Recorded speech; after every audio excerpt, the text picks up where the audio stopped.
Всем снова здравствуйте, всем добрый вечер. У меня на часах уже 18:30, и я опять с вами. Ну, начну традиционно, как всегда, о погоде. Погода такая же, как и вчера. На моем градуснике сейчас +4. В общем-то, тепло, осадков никаких не было. Весна весной. Что у нас по обстановке? Обстановка в городе относительно спокойная, но сирена включается целый день и гудит подолгу.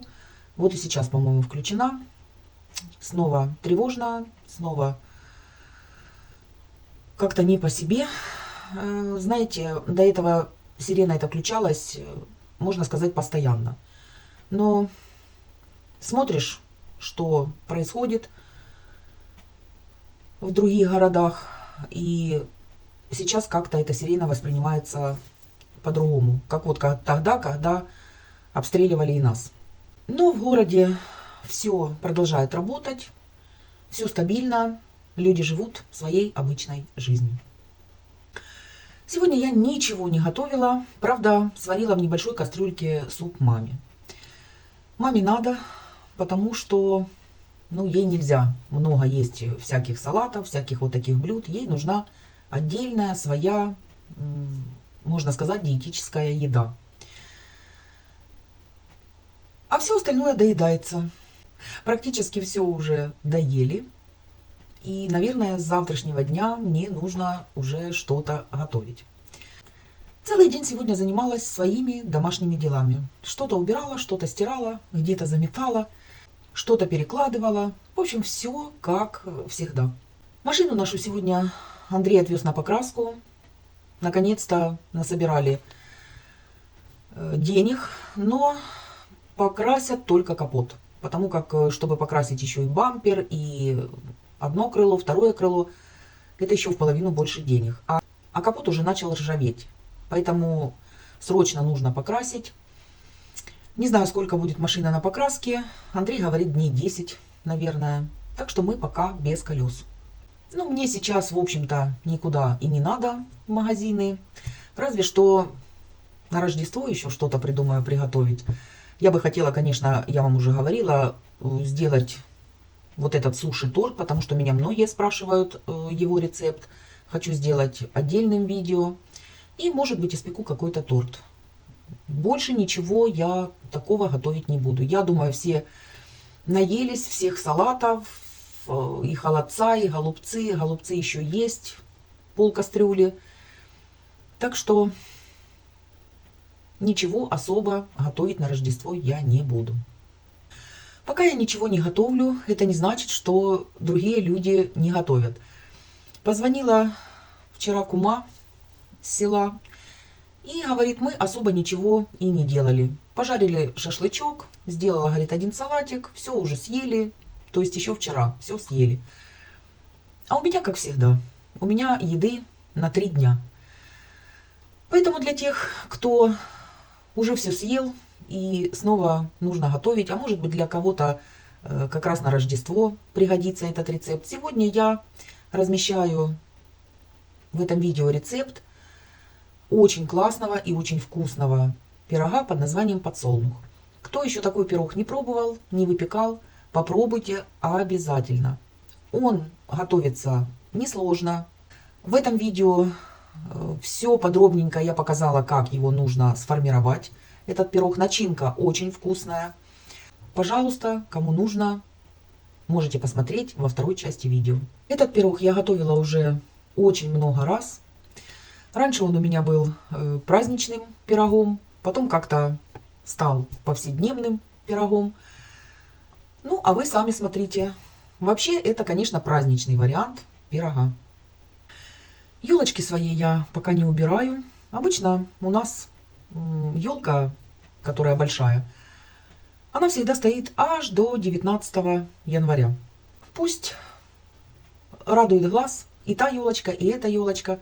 Как говорится, все равно приятнее и как-то более праздничная картинка получается. Пусть пока будет. Говорила, ничего не буду сегодня готовить, но пришлось. Варю легкий супчик маме. Борщ варить пока не буду. потому как нам все нужно доедать. Ну, а маме нужен какой-то суп на обед. Она тоже не может и нельзя ей кушать все эти салаты. Она на Новый год поела немножко и все. И теперь нужна такая еда. Так что и себе, и ей варю суп. Суп с отварной грудкой. Грудка была у меня отваренная на салаты. Я закипятила воду, добавила картошечку. Немного картошка покипела и добавила курочку. Да, рис добавила еще вместе с картошкой. Все, сделала легкую зажарочку. Морковка, лук, лавровый листик, укропчик, чесночок. Ароматный суп готов. Сейчас еще несколько минут покипит. Уже все сварилось, рис сварился, картошка. Очень вкусный, легкий суп.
На сегодня, друзья, все. На данный момент, на эту минуту в городе все тихо, все спокойно. Слава Богу, нигде ничего не слышно. Единственное, что гудит сирена. Всем хочу пожелать мира, тишины, спокойствия, наверное, терпения. Что еще пожелать, сама не знаю. Всем здоровья и всего самого-самого доброго. Всем до завтра. Пока-пока.